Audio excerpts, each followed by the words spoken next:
નમસ્કાર વિદ્યાર્થી મિત્રો, નવા વર્ષમાં આપનું સ્વાગત છે। આપણે ધોરણ 12 માં આજે ગુજરાતી વિષય ભણીશું। ગુજરાતી વિષયમાં જ્યારે પાઠ્યપુસ્તક ખોલીશું તો તેમાં પહેલું જ ચેપ્ટર છે અખિલ બ્રહ્માંડમાં। એક કવિતા છે। આ કવિતાનો સાહિત્ય પ્રકાર જોઈએ તો તે પદ છે। એના કવિ શ્રી નરસિંહ મહેતા છે। સૌપ્રથમ આપણે કવિનો પરિચય લઈ લઈએ।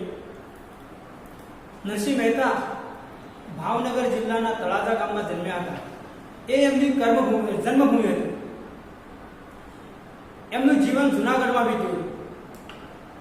તે 15મી સદીમાં થઈ ગયા અને એ વખતે આજની જેમ જે આત્મકથાઓ લખાય છે એમ એ વખતે આત્મકથાઓ નહોતી। એ વખતનું સાહિત્ય બધું પદ્ય હતું, કવિતા સ્વરૂપે હતું। એટલે નરસિંહ મહેતાએ જે પણ બધું સાહિત્ય લખ્યું છે એ બધું પદ્ય સ્વરૂપે છે। એમણે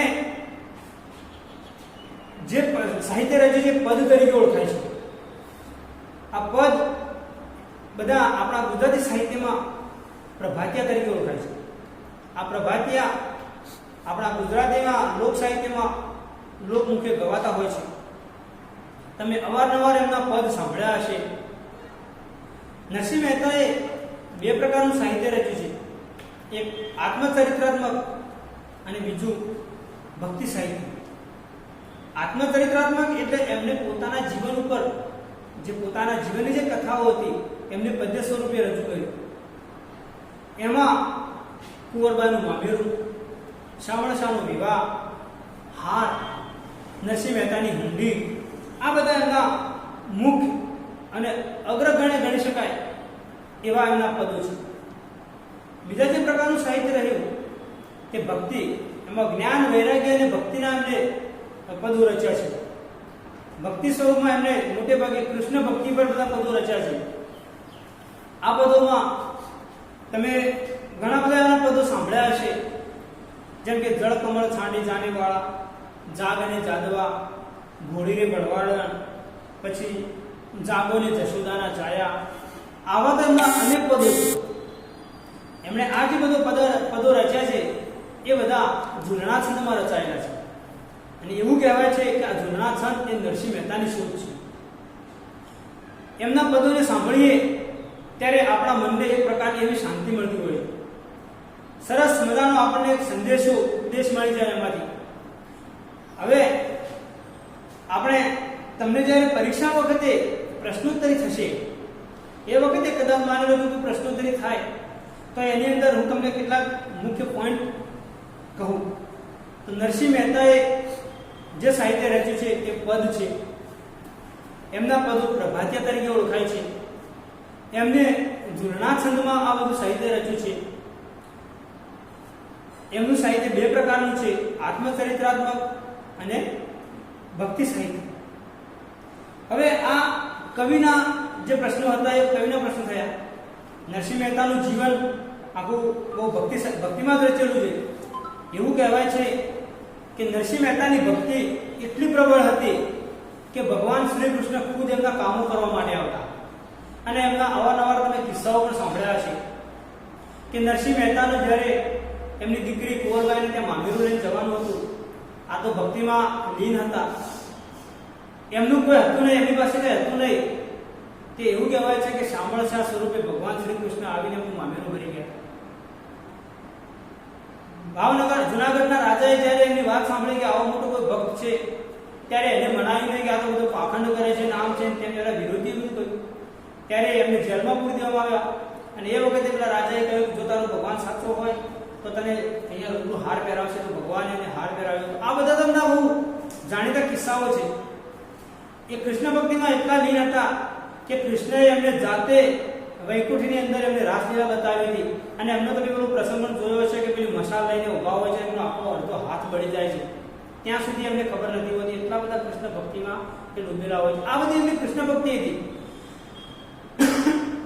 હવે આપણે ગુજરાતીમાં પાઠ્યપુસ્તકમાં આપેલું જે પહેલું પદ રહ્યું અખિલ બ્રહ્માંડમાં, એના વિશે થોડી ચર્ચા કરીએ તો કવિ એવું કહે છે કે આ આખું જગત, આખું બ્રહ્માંડ છે એ બ્રહ્માંડની અંદર પરમાત્મા વસેલો છે. લોકો એને બધાએ અલગ અલગ નામ આપ્યા છે. ધર્મના ફાંટા પ્રમાણે, સંપ્રદાયો પ્રમાણે લોકો એને અલગ અલગ સ્વરૂપે બતાવ્યો છે. કોઈ કહે કે કૃષ્ણ છે, કોઈ કહે રામ છે, કોઈ કહે અલ્લાહ છે, કોઈ કહે ઈસુ છે. નરસિંહ મહેતા તો એમ જ કહે છે કે ભલે નામ જુદા રહ્યા પણ એનું મૂળ તત્વ પરમાત્મા તો એક જ છે. અને આ એક જ પરમાત્મા આખી સૃષ્ટિને ચલાવી રહ્યો છે. લોકોએ એને ભલે જુદા જુદા નામ આપ્યા હોય પણ તત્વ તો એક જ છે. એના માટે સરસ મજાનું ઉદાહરણ પણ કવિતામાં આપેલું છે. સોનાનું ઉદાહરણ છે કે સોનું એ સોનું જ છે.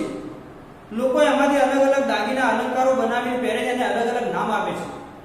પણ સોનું બદલાતું નથી. અંદરનું જે તત્વ છે સોનું ને સોનું જ રહે છે. ભલે એના ઘાટ અલગ હોય, એના નામ અલગ હોય, એના સ્વરૂપો આકારો અલગ હોય, પણ એનું તત્વ તો સોનું જ છે. અને એના માટે કવિએ કહ્યું છે કે આપણા વેદો અને આપણા સ્મૃતિ શાસ્ત્રો પણ એવું કહે છે કે પરમાત્મા તો એક જ છે. ભલે એના નામ જુદા જુદા રહ્યા. ભગવાને જ્યારે આ સૃષ્ટિની રચના કરી ત્યારે એને માણવા માટે ભગવાન ખુદ જીવ સ્વરૂપે સૃષ્ટિ ઉપર આવ્યો. હવે આ કવિતાની અંદર બીજું પણ કહ્યું છે એમને કે ગ્રંથોએ બધી ગડબડ કરી નાખી છે.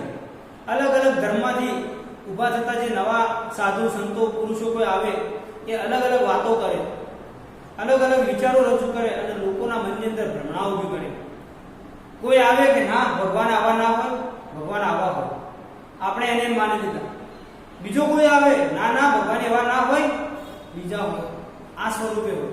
એ બધી ગડબડ થઈ ગઈ. લોકોના મનમાં કન્ફ્યુઝન થઈ જાય કે કયા ભગવાન સાચા માનવા. ત્યારે નરસિંહ મહેતા એક જ વાત કરે છે કે ભગવાન તો એક જ છે. આખી સૃષ્ટિમાં રહેલી દરેક તત્વોની અંદર ભગવાન છે. આપણા અંદર, સામેવાળા અંદર, વૃક્ષ, વનસ્પતિ, જીવ જંતુ, પાણી બધામાં ભગવાન રહેલો જ છે. હવે આપણે અહીંયા અલગ અલગ જે દ્રષ્ટાંતો આપે છે કવિતામાં આપણે એના સ્વરૂપે જોઈએ એ પહેલા તમારું ધ્યાન ચોપડીમાં થોડું હોવું જોઈએ. તમે ચોપડી ખુલ્લી મૂકી અને એમાં હું જે કવિતા ચલાવું એ પ્રમાણે એના શબ્દો પર ધ્યાન આપી અને તમે ધ્યાન રાખજો. સાથે સાથે હું તમને એના અમુક જેવા અઘરા શબ્દો છે, કોઈ સમાનાર્થી શબ્દ આવશે, કોઈ શબ્દ સમૂહ આવશે, એના અર્થ પણ કહેતો રહીશ. એ ધ્યાનમાં રાખજો, પરીક્ષામાં પૂછાશે. અખિલ બ્રહ્માંડમાં એક તું શ્રી હરિ, જુજવે રૂપે અનંત ભાષા. અખિલ બ્રહ્માંડ, અખિલ અખિલ એટલે આ વિશાળ આખું ફેલાયેલું જગત. બ્રહ્માંડ એટલે જગત માં એક તો શ્રી હરિ. નરસિંહ મહેતા કહે છે કે આખા જગતની અંદર શ્રી હરિ ભગવાનનું એક નામ છે. હે ભગવાન તું એક જ છે. જુજવે રૂપે અનંત ભાષા. જુજવે એટલે જુદા જુદા, અલગ અલગ રૂપ. તારા બધા અહીંયા અલગ અલગ રૂપો છે. અનંત અહીંયા શબ્દ સમૂહ માટે પૂછાશે કે અનંત જેનો કોઈ અંત નથી. તે ભગવાનનો કોઈ અંત નથી હોતો. એ અનંત સ્વરૂપે છે. તો અનંત સ્વરૂપે આખા જગતની અંદર ભલે અલગ અલગ સ્વરૂપ રહ્યા પણ તારું સ્વરૂપ કેવું છે? અનંત છે. તો અનંત સ્વરૂપે આખા જગતની અંદર દેખાય છે. ભાષા એટલે દેખાય.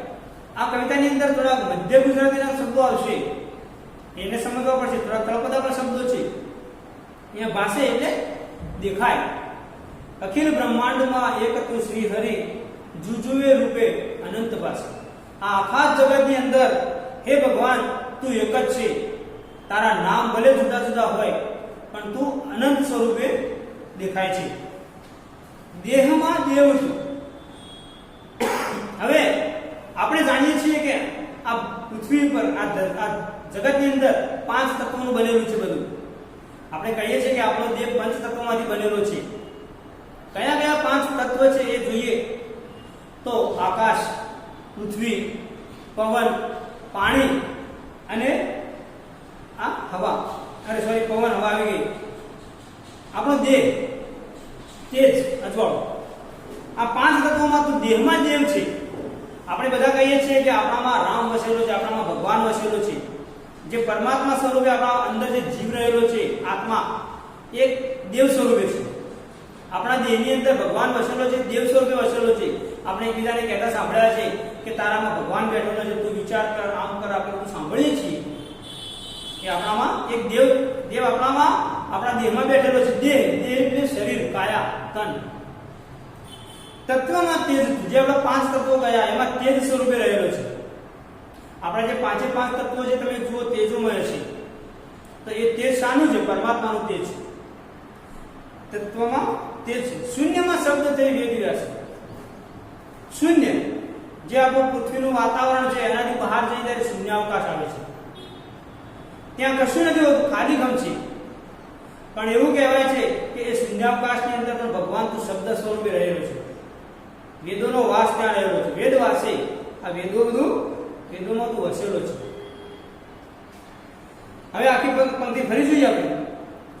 અખિલ બ્રહ્માંડમાં એક તું શ્રી હરિ, જુજવે રૂપે અનંત પાસે. દેહમાં દેવ તું, તત્વમાં તેજ તું, શૂન્યમાં શબ્દ થઈ વેદવાસે. હે પરમાત્મા, તું આખા જગતની અંદર ફેલાયેલો છે, રહેલો છે. તારું એક જ સ્વરૂપ છે. ભલે તારા લોકોએ નામ અલગ અલગ આપ્યા હોય. દેહમાં આપણા શરીરની અંદર તું દેવ સ્વરૂપે છે. આ જે તત્વો છે એ તત્વોમાં તું તેજ સ્વરૂપે છે. અને શૂન્યાવકાશની અંદર પણ તું વેદના વાસ તરીકે ત્યાં રહેલો છે. બીજી પંક્તિ જોઈએ. પવન તું, પાણી તું, ભૂમિ તું, ભૂધરા. આપણા દેહમાં આ તત્વોમાં રહેલો તો છે જ, પણ સાથે સાથે પરમાત્મા બીજા કેટલાક વસ્તુઓ પણ રહેલો છે. પવન, આ પવન પણ એક છે. પાણી, તો પાણીમાં પણ ભગવાન છે. ભૂમિ તું, ભૂમિ મહાભારતની અંદર જ્યારે યુદ્ધ થયું એ વખતે કૃષ્ણએ અર્જુનને ગીતા કહી, ત્યારે એ ગીતાની અંદર પણ ભગવાને બધું કહેલું છે કે આખા જગતની અંદર હું જ છું અને દરેક તત્વની અંદર હું વસેલો છું. એમ અહીંયા નરસિંહ મહેતાએ જ વાત અહીંયા રિપીટ કરી છે કે પવન પણ તું જ છે, પાણી પણ તું જ છે અને આ ભૂમિ પણ તું જ છે. અને એના પછી ભૂધરા શબ્દ વપરાયો છે. પરમાત્મા માટે ભૂધરા આ શબ્દ સમૂહ માટે એક શબ્દમાં પૂછી શકાય. ભૂ એટલે જમીન અને ધરા એટલે ધારણ કરનાર. જમીનને જે ધારણ કરી છે, જેને જમીનને આ ધરતીને ધારણ કરી છે, ધરતીને ધારણ કરનાર એટલે ભૂધરા. ભગવાન માટે એક નવું એક ઉપનામ છે, શબ્દ છે. વૃક્ષ થઈ ફૂલી રહ્યો આકાશ. આ વનસ્પતિ સ્વરૂપે, વનસ્પતિ જ્યારે ઉગે ત્યારે અવકાશમાં ફેલાય છે. તો એવું કહેવાય છે કે જે વૃક્ષ ઉપર ફેલાય છે એ પણ ભગવાનનું જ સ્વરૂપ છે. અને ભગવાનના સ્વરૂપે આ એ વૃક્ષ ઉપર ફેલાઈ રહ્યું છે. વિવિધ રચના કરી અનેક રસ લેવાની. આ ભગવાને બધી આ પૃથ્વીની રચના કરી છે. એમાં ઘણી બધી વસ્તુઓ બનાવી, નાના મોટા જીવજંતુઓ બનાવી, વૃક્ષ વનસ્પતિ બનાવી, પર્વતો બનાવી, નદીઓ બનાવી. આ બધું જે બનાવ્યું છે એ ભગવાને એક સરસ મજાની રચના કરી છે. પણ એ રચના શાના માટે કરી છે? અનેક રસ લેવાની. રસ આપણે સંસ્કૃત સાહિત્યની અંદર તમે ભણ્યા હશો તો યાદ હશે કે કેટલાક રસ, જેમાં વીર રસ હોય, શૃંગાર રસ હોય, હાસ્ય રસ હોય, મધુર રસ હોય, વીર રસ હોય. આ બધા રસો છે જે આપણને સુખ આપે, દુઃખ આપે, આનંદ આપે, આપણને જેવા તેવા પ્રકારના જે ભાવ આપે એ બધા રસ કહેવાય, જેને આપણે સાદી ભાષામાં મજા કહીએ. આ બધી સૃષ્ટિને માણવા માટે ભગવાનની રચના કરી છે. શિવ થકી જીવ થયો એ જ આ છે. શિવ થકી જીવ થવું બહુ તત્વજ્ઞાન ફિલોસોફીનો શબ્દ છે. શિવમાંથી જીવ થવું. પહેલાના એવું કહેવાય છે, આપણા મનુશાસ્ત્રોમાં લખેલું છે કે પૃથ્વીની રચના થઈ ત્યારે કોઈ જીવ હતો નહીં. ભગવાને જ્યારે પૃથ્વીની રચના કરી ત્યારે એમાં ધીમે ધીમે અલગ અલગ જીવોને એને રચના કરી. પણ આ જીવોની રચના, નરસિંહ મહેતા કહે છે કે જીવોની રચના શાના માટે થઈ છે? તો એ ભગવાને પોતે આ સૃષ્ટિમાં અલગ અલગ વસ્તુઓને માણવા માટે, એને જાણવા માટે, એને સમજવા માટે એને અલગ અલગ જીવ સ્વરૂપે અવતાર લીધો. ભગવાન શિવ એ બહુ પરમાત્મા મહાદેવ કહેવાય છે. અને એમાંથી આ બધી સૃષ્ટિની ઉત્પત્તિ થઈ છે. અને એ શિવ જીવ સ્વરૂપે પૃથ્વી પર આવી અને આ બધી આ સૃષ્ટિને માણવા લાગ્યા છે. આપણે જીવમાંથી શિવ થવું અને શિવમાંથી જીવ થવું આ શબ્દ તમે કદાચ સાંભળ્યા હશે. ભગવાને જીવ સ્વરૂપે અલગ અલગ કેટલાય પ્રકારના જીવો છે. આ બધા જીવોમાં પરમાત્માનો વાસ છે. અને એ પરમાત્મા પોતે જ આ જીવ સ્વરૂપે આવી અને પૃથ્વી પર બધી રચનાને માણવાનો પ્રયત્ન કરે છે. પવન તું, પાણી તું, ભૂમિ તું, ભૂધરા. વૃક્ષ થઈ ફૂલી રહ્યો આકાશી. વિવિધ રચના કરી અનેક રસ લેવાને. શિવ થકી જીવ થયો એ હે ભગવાન, તું પવન છે, તું પાણી છે, તું ભૂમિ છે અને ભૂમિને ધારણ કરનાર પણ તું જ છે. અને આ વૃક્ષ થઈને તું ફૂલી રહ્યો છે, આકાશની અંદર તું ફેલાઈ રહ્યો છે, એ પણ તું જ છે. તે જે આ રચના કરી છે એ આ રચના બધી તે આ નવી જે રચનાઓ છે બધી તે માણવા માટે કરી છે, એને જાણવા માટે કરી છે. અને તું પોતે જ શિવમાંથી જીવ થઈ અને એ જ આશય કે હું આ સૃષ્ટિને માણીશ, એને હું એનો રસ લઈશ અને એ જ આશય તું જીવમાંથી શિવ થઈને પૃથ્વી પર આવ્યો છું. આગળ વેદ તો એમ વધે શ્રુતિ સ્મૃતિ શાંતિ. હવે આપણા વેદ કેટલા છે તો બધાને ખબર હશે. આપણા 4 વેદ છે. એમાં સૌથી જૂનો વેદ ઋગ્વેદ, પછી યજુર્વેદ, અથર્વવેદ અને સામવેદ. આ બધા આપણા 4 વેદો છે. અને આ વેદોની અંદર પણ આ પરમાત્મા વિશેની જ વાત લખેલી છે. વાદ વધુ એટલે બોલવું, વેદો પણ એમ જ કહે છે. અને શ્રુતિ સ્મૃતિ શાંતિ. શાક એટલે સાક્ષી પૂરવી, એના માટે સાબિતી આપવી. આપણા સ્મૃતિ અને શ્રુતિ એટલે જે આપણા કાનથી સાંભળેલા હોય તે વેદો, અને સ્મૃતિ એટલે વેદો પછીના જે લખાયેલા ગ્રંથો એટલે કે જેને ઉપનિષદો પણ કહે છે, વેદાંગો પણ કહે છે. આ બધા જે અલગ અલગ નામો છે, પુરાણો પણ કહે છે. આ બધા એની અંદર પણ આ સાક્ષીમાં લખાયેલું છે. શું લખાયેલું છે? કનક કુંડળ વિશે ભેદનો. કનક અને કુંડળ આ બંને સમાસથી જોડાયેલો શબ્દ છે. કનક એટલે સોનું અને કુંડળ એટલે એમાંથી બનેલો દાગીનો, જે કાનમાં પહેરવાનું કુંડળ હોય છે તે. ભલે સોનામાંથી બનેલું છે કુંડળ, એમ સોનામાંથી પણ અલગ અલગ બીજા ગહેણા બનતા હોય છે. ભલે એ જે ગહેણા બને છે, અલંકારો બને છે, એના નામ અલગ અલગ છે, પણ અંદર તો એનું તત્વ કયું રહેલું છે? સોનું. એટલે કે સોનામાં અને પેલા કુંડળ એના બનેલા દાગીનામાં ભેદ ના હોય. ભલે તમે સોનાનો કોઈ પણ દાગીનો ઉઠાવશો, એનું નામ તમે અલગ આપશો, પણ એમાં રહેલી વસ્તુ શું છે? સોનું છે. એમાં કોઈ ભેદભાવ હોતો નથી. એમ ગાંઠ ઘડ્યા પછી નામરૂપ જુજવા. આ બધા ગાંઠ ઘડાય છે એના પછી નામ બને છે. જુજવા એટલે જુદા જુદા. સોનાના તમે એના બિસ્કિટ જોયા છે, એના અલગ આકાર વગરનું સોનું જોયું છે, તો એ સોનું છે. પણ સોની જ્યારે એને ગરમ કરીને પીગળાવી પછી એમાંથી અલગ પ્રકારના દાગીના બનાવે છે. અને એ દાગીનાને અલગ અલગ નામ આપે છે. કોઈને કડલા કહે છે, તો કોઈને કુંડળ કહે છે, તો કોઈને વાળી કહે છે. બધા અલગ અલગ નામો હોય છે, પણ અંદરનું સ્વરૂપ તો એક જ છે. અંતે તો હેમનું હેમ હોય. હેમ એટલે સોનું થાય. કનક, હેમ, સુવર્ણ, સોનું આ બધા સમાનાર્થી છે. વેદ તો એમ વધે શ્રુતિ સ્મૃતિ શાકદે. કનક કુંડળ વિશે ભેદનો. આપણા વેદોના પછી રચાયેલા સાહિત્યો એટલે કે ઉપનિષદો, પુરાણો, આ બધા જે એ બધા પણ એની સાક્ષી પૂરે છે. શું સાક્ષી પૂરે છે? કનક કુંડળ વિશે ભેદ ન હોય. કનક અને કુંડળમાં કોઈ ભેદ હોવો જોઈએ નહીં. પછી આગળ કવિ શું કહે છે? ગાંઠ ઘડ્યા પછી નામરૂપ જુજવા, અંતે તો હેમનું હેમ હોય. આ બધા સોનામાંથી ગાંઠ ઘડાય છે અને એ અલગ અલગ ગાંઠ ઘડાયેલા સ્વરૂપને આપણે અલગ અલગ નામ આપીએ છીએ, પણ અંદરનું જે તત્વ છે હેમનું હેમ એટલે સોનું. એ સોનું જ હોય છે. ભલે એના નામ જુદા રહે, પણ વસ્તુ એ નિશાની છે સોનાની છે. તો અહીંયા પરમાત્માના પણ આપણે અલગ અલગ સ્વરૂપો નામો આપેલા છે. એ નામો ભલે અલગ અલગ રહ્યા. આપણે હિન્દુ ધર્મ છીએ તો હિન્દુ ધર્મની અંદર આપણે એવું કહેવાય છે કે 33 કોટી દેવો છે. મુસ્લિમો એના પોતાના જે અલ્લાહ છે એને ભજે છે. શીખો, ખ્રિસ્તીઓ, યહૂદીઓ, બૌદ્ધો આ બધા પોતાના અલગ અલગ ભગવાનના નામ આપેલા છે, પણ આ બધાનું જે તત્વ એ પરમાત્મા છે.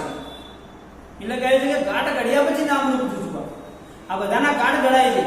કોઈ એક મૂર્તિ બનાવી એને બીજું નામ આપ્યું, કોઈએ બીજી મૂર્તિ બનાવી એને બીજું નામ આપ્યું, પણ મૂળ તત્વ તો એકનું એક જ હોય છે. ગ્રંથે ગડબડ કરી વાત ન ખરી ગઈ. હવે આપણા આ જે લોકોમાં, આપણા મનુષ્યમાં જે ગડબડ થઈ છે એ ગડબડ કોને કરી છે? નરસિંહ મહેતા આ જે બધી જે ગોટાળો બધે એને ગડબડ કહે છે. આ ગ્રંથોએ ગડબડ કરી છે. કોઈ એક ગ્રંથ રચ્યો તો એની અંદર પરમાત્માનું અલગ સ્વરૂપ વર્ણવ્યું કે પરમાત્મા આવા હોય. કોઈ વાંસળી પકડી, કોઈ ધનુષ્ય પકડી દે, કોઈ ચક્ર ધારણ કરી લે, કોઈ શંખ ધારણ કરી લે, કોઈ ત્રિશૂળ ધારણ કરી લે, અને એમાં જ લોકોમાં બધી ગડબડ થઈ ગઈ છે. ગ્રંથોએ ગડબડ કરી વાત ન કરી ગઈ. કોઈ વાત સાચી કરી નહીં. જો ગ્રંથો એ વખતે સાચી વાત શરૂ કરી હોત તો આજે લોકોમાં આ ભગવાનના જે અલગ અલગ સ્વરૂપો છે એ હોત નહીં. ઘણા આપણા ભારતના એવા સાધુ સંતો થઈ ગયા કે જેમણે એકેશ્વરવાદનો સિદ્ધાંત આપ્યો. એકેશ્વરવાદ, એકનાથ, તમે સંત એકનાથનું નામ સાંભળ્યું છે. એ પોતે એકેશ્વરવાદમાં માનતા હતા કે ઈશ્વર એક જ છે. ભલે લોકો નામ જુદા જુદા આપ્યા હોય પણ પરમાત્મા તો એક જ છે. એમાં નરસિંહ મહેતાએ પણ એવું જ કહ્યું છે કે પરમાત્મા એક જ છે. આપણા ગ્રંથોએ ગડબડ કરી છે એટલે લોકોને અલગ અલગ કોઈ સાચી વાત કરી નથી કે પરમાત્મા એક જ છે. જેને જે ગમે તેને પૂછે. અને ગ્રંથોમાં પણ એવું લખેલું છે કે ભાઈ ભગવાન જેને જે ગમે તે દેવને પૂજી શકે. આપણે અલગ અલગ કેટલાય દેવોને પૂજીએ છીએ. બધા જ દેવો અલગ અલગ છે. અને મને હું હિન્દુ છું, મને ભગવાન કૃષ્ણ ગમ્યા તો કૃષ્ણને પૂજ્યા, રામ ગમ્યા તો રામને પૂજ્યા, શિવ ગમ્યા તો શિવને પૂજ્યા, વિષ્ણુ ગમ્યા વિષ્ણુને પૂજ્યા. મુસ્લિમ છું, અલ્લાહને ભજ્યા. ખ્રિસ્તી છું, ભગવાન ઈસુને ભજ્યા. શીખ છું, ગુરુ નાનકને ભજ્યા. આપણા ધર્મની અંદર, આપણા દેશની અંદર પણ આ પ્રકારની બિનસાંપ્રદાયિકતા છે. જેને જે ગમે તે ભગવાનને ભજવાની છૂટ છે. જેને જે ગમે તે મંદિરમાં, મસ્જિદમાં ગમે ત્યાં જવાની છૂટ છે. અને આ બધી છૂટ આપણા ગ્રંથોમાં પણ કરેલી જ છે. તો ગ્રંથોએ ગડબડ કરી હતી, સાચી વાત કરી નથી. અને એમને છૂટ આપી દીધી કે ભાઈ જેને જે ગમે તે ભગવાનને તે ભજી શકે. જેને ફાવે તેવી ભક્તિ કરી શકે છે. કોઈ દીવાબત્તી કરે અને ભક્તિ કરે છે. કોઈ મોટી મોટી ધજાઓ ચડાવીને ભક્તિ કરે છે. તો કોઈ સોનાના દાન આપીને ભક્તિ કરે છે. કોઈ બાદથી કોઈ બંધન હોતું નથી. મન વચન કર્મથી આપ માની લે. તમારી પાસે કોઈ સંપત્તિ નથી, કોઈ ધરાવવા માટે કોઈ ધૂપ તેલ દીવો કશું નથી. તમે મન વચન કર્મથી પણ તમે ભગવાનને ભજી શકો છો. જંગલમાં બેઠા હોય, રણ વચ્ચે બેઠા હોય, ઘરમાં એકલા બેઠા હોય, તમારી પાસે પૂજાના કોઈ સાધનો ના હોય તો ભગવાન એવું નથી કહેતા, પરમાત્મા એવું નથી કહેતા કે તમે આ બધી વસ્તુઓ લઈને મારી ભજન કરી શકો. આપણે તમે ચોથા ધોરણમાં હશો એ વખતે પેલો ગણેશ અને કાર્તિકેય વાળો પાઠ ભણ્યા હશો, સાચું તીર્થ. કે એની અંદર માતા પિતા બંને પુત્રોને કહે છે, કાર્તિકેય અને ગણેશ, મહાદેવ અને પાર્વતી, કે આપણા 68 તીરથ છે. જે 68 તીરથની યાત્રા કરીને પહેલો આવશે તે મહાન ગણાશે. કાર્તિકેય તો મોર લઈને ઉડી ગયા. ગણેશજી ભારે શરીર હતું, એમનું વાહન ઉંદર હતું. એમણે વિચાર્યું કે મારે 68 તીર્થમાં જવાની જરૂર નથી, મારા દેવ તો અહીંયા જ છે, 68 તીર્થ તો અહીંયા જ છે. માતા પિતા એમને 68 વાર માતા પિતાની યાત્રા કરી, મહાન થઈ ગયા. એવું નથી કે તમે 68 તીર્થોમાં જાઓ, એમના ત્યાં તમે ભોગ ધરાવો, પ્રસાદ ધરાવો, ત્યારે તમારી ભક્તિ સાચી કહેવાય. તમે મનથી ગમે ત્યાં બેઠા હોય, તમે મનથી યાદ કરી લો, એની પ્રાર્થના કરી લો, એની પૂજા વિધિ કરી લો, તો એ તમારા સાચા ભગવાન છે, તમારી સાચી પ્રાર્થના છે. તો મન, વચન અને કર્મથી 3 પ્રકારે ભક્તિ કરી શકાય. મનથી કરી શકાય, વચનથી કરી શકાય અને કર્મથી કરી શકાય. તમે મનમાં બેઠા બેઠા આંખો બંધ કરી શાંતિથી તમારા જે ઈષ્ટદેવ હોય, માતા, બેઠા 1 વાર 2 વાર યાદ કરી લો કે ભગવાન, હે પરમાત્મા, હે માં, બસ હું તારો મધ્ય, અહીંયા મારી પાસે કશું નથી, હું તારી આટલી ભક્તિ કરીશ, તો એ તમારી ભક્તિ કબૂલ થશે. આપણા લોક સાહિત્યની અંદર ઘણા વખત આપણા જે સાહિત્યકારો છે, જે વિદ્વાનો છે, એ પણ કહે છે કે ડુંગરા ઉપર જઈ અને ઉંબરા વાળીને તમે હેરાન કરશો તો ડુંગરા વાળી ખુશ નહીં થાય. મતલબ તમે સમજાવો, તમને તમારા ઘરમાં તમારા માતા પિતા છે, એમને તમે હેરાન પરેશાન કરશો અને કોઈ પર્વતો ઉપર, ઊંચા પર્વતો પર બેઠેલા કોઈ દેવ દેવી માટે તમે ધજાઓ લઈ, 56 ભોગ લઈ અને તમે ત્યાં જશો. ઘરમાં બેઠેલા માતા પિતા જો દુઃખી હશે તો પેલા દેવને ક્યારે સુખ નહીં પામે, તમારી ભક્તિ સફળ નહીં થાય. આ મનથી ભક્તિ કરવાની વાત છે, વચનથી ભક્તિ કરવાની વાત છે, કર્મથી ભક્તિ કરવાની વાત છે. કર્મ એટલે તમે કર્મ એવા કરો કે જેનાથી ખેડૂત છે એ ખેડૂત સાચો ભક્ત કહેવાય છે. સરદાર વલ્લભભાઈ પટેલે પણ કોઈ બારડોલીના સત્યાગ્રહ વખતે ગાંધીજી પણ કહ્યું હતું કે સાચો ભક્ત ખેડૂત છે, કે ખેતી કરતા કરતા પોતાનું કર્મ કરતા કરતા પણ મનમાં ભગવાનને યાદ કરે છે. એ ક્યારેય મંદિર મસ્જિદમાં એને જવાની જરૂર નથી, કારણ કે એનું કર્મ શું છે? એનું કર્મ ખેતી કરવાનું છે અને લોકોનો ઉદ્ધાર કરવાનું છે, લોકોમાં પોતાની જીવન જરૂરિયાત ખાધા ખોરાક પૂરું પાડવાનું કામ છે. તો એ કર્મથી ભક્તિ થઈ. તમે મંદિરમાં બેસીને મંજીરા તંબુરા વગાડવાથી કે ભક્તિ થાય એવું નથી. ભગવાન તમે એવું કહે છે કે તમે જંગલમાં બેઠા હો, શાંતિ તમારું કર્મ કરો, તો એ બધી પ્રકારની ભક્તિ છે. સત્ય છે એ જ, એમ મનસું સત્ય એ જ છે. તમે ભગવાન ગમે તેને માનતા હો, પરમાત્મા જ ગમે તે બીજા કોઈ સ્વરૂપ માનતા હો, પણ તમે મન, વચન અને કર્મથી જો ભક્તિ કરશો તો એ સાચી ભક્તિ છે. ખાલી દેખાવ માટે તમે કેટલા સુખી છો, કેટલા સંપન્ન છો, તમારી પાસે શું જો દેખાડવા માટે ભક્તિ કરતા હશો તો માત્ર દેખાડો છો. નરસિંહ મહેતા પાસે કશું જ નહોતું, માત્ર એમની પાસે પેલી પકવાજ હતી અને એ લઈ અને બેસી જતા. ભગવાન તું જે કરે તે ખરું, મારે તારામાં ખોવાયેલા રહેવાનું છે. એમના કામો ઘર બેઠા થતા. તમે કદાચ હું એમને નાનકડો પ્રસંગ વચ્ચે કહી દઉં કે એકવાર કુંવરબાની સગાઈ માટે કોઈ સંબંધીઓ આવ્યા હશે. હવે એમના ઘરની અંદર ઘી બીજું હતું નહીં, એટલે એમના પત્નીએ કહ્યું કે તમે બજારમાં જઈને ઘી લઈ આવો તો એમના માટે આપણે લાપસી બનાવીએ. નરસિંહ મહેતા તો તપેલું લઈ અને ઘી લેવા માટે નીકળી ગયા. રસ્તામાં જતા ચમારવાડો આવ્યો. આ ચમારવાડાની અંદર ભજન ચાલતા હતા. નરસિંહ મહેતા તે બેસી ગયા. એમને સાચા ભક્તને કોઈ આમંત્રણની જરૂર હતી નથી. નરસિંહ મહેતા ત્યાં બેસી ગયા. એવા ભક્તિમાં ખોવાઈ ગયા કે ઘણો સમય પસાર થઈ ગયો. પેલી બાજુ મહેમાનો માટે રસોઈ બનાવવાની વાતે ભૂલી ગયા. ભગવાનને થયું કે જો કદાચ આ બેસી રહેશે હું નહીં જાઉં તો મારી ભક્તિ લજવાશે.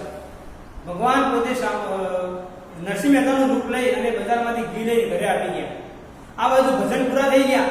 ઘણો સમય વીતી ગયો, 2-4 કલાક વીતી ગયા. નરસિંહ મહેતાને ભાન થયું હું તો ઘી લેવા માટે નીકળ્યો છું, પેલા ઘરે તો મહેમાન રાહ જોઈને બેઠા હશે. પોતે બજારમાંથી તપેલી લઈ અને ઘી લેવા ગયા. લઈને આ દોડતા દોડતા આવ્યા. અરે લો હું તો ભૂલી ગયો, ભજનમાં ખોવાઈ ગયો આ ઘી. ત્યારે એમના પત્નીનો વિચાર મળ્યો બીજી વાર કેમ લાયા?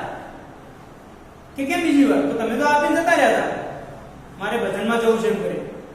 ત્યારે નરસિંહ મહેતાને થયું કે મારા પરમાત્માએ મારું કામ કર્યું. નિર્દોષ ભાવથી કરેલી ભક્તિ તમારી સફળ થાય. તમે કોઈ લાલસા રાખીને તમારા મનની અંદર કોઈ મોટો ખરાબ ભાવ રાખીને તમે જાઓ ત્યારે તમારી કોઈ ભક્તિ સફળ થતી નથી. આપણા વેદો પણ એ જ કહે છે કે તમે મન, વચન અને જો કર્મથી સાચી ભક્તિ કરી છે તો એ સાચી ભક્તિ છે. દેખાડાવાળી ભક્તિ કોઈ સાચી ભક્તિ નથી. વૃક્ષમાં બીજ હતું, બીજમાં વૃક્ષ.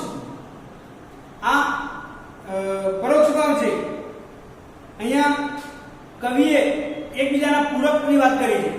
વૃક્ષમાં બીજ છે અને બીજમાં વૃક્ષ રહેલું છે.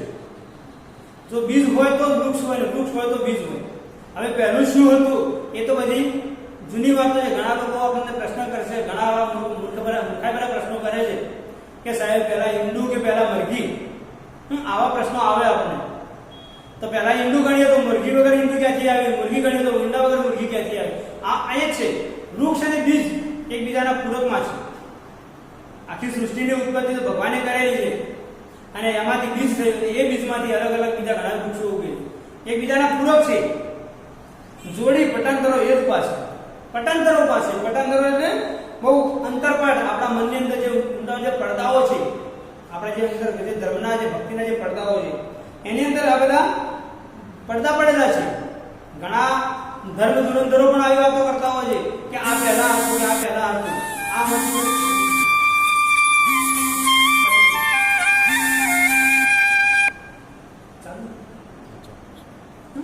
વૃક્ષમાં બીજ તું, બીજમાં વૃક્ષ તું, જો પઠન કરો એ જ પાસે, ભણે નરસૈયો એ મન તને શોધના, પ્રીત કરું પ્રેમથી પ્રગટ થશે.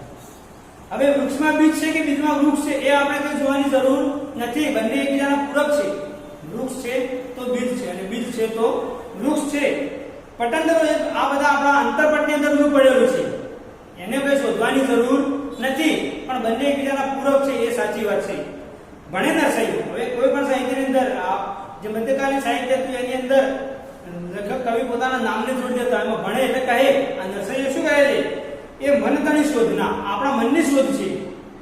ભક્તિ કેવી કરવી, કેવા ભગવાનને ભજવા, કયા પરમાત્માના કયા સ્વરૂપને આપણે મન આગળ રાખવું એ આપણી શોધ છે.